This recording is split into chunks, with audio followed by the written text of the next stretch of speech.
എഴുത്തുകാരനും ചിന്തകനുമായ father Paul തേലക്കാട്ടിന്റെ ആത്മകഥ കഥാവശേഷം പ്രകാശനം ചെയ്തു. സഭാ വക്താവെന്ന നിലയിലെ അനുഭവങ്ങളും ഭൂമി ഇടപാട്, അഭയ കേസ് തുടങ്ങിയ സഭയിലെ വിവാദങ്ങളെക്കുറിച്ചും ആത്മകഥയിൽ പരാമർശിക്കുന്നു.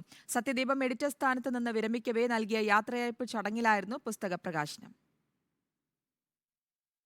എറണാകുളം അങ്കമാലി അതിരൂപത പ്രസിദ്ധീകരണമായ സത്യദീപത്തിന്റെ എഡിറ്ററായി 37 വർഷക്കാലം സേവനമനുഷ്ഠിച്ച ഫാദർ പോൾ തേലക്കാട്ടിന്റെ ആത്മകഥയായ കഥാവശേഷം പ്രസിദ്ധ കവയത്രി വിജയലക്ഷ്മി മാധ്യമപ്രവർത്തകൻ ജോണി ലൂക്കോസിന് നൽകിയാണ് പ്രകാശനം ചെയ്തത്.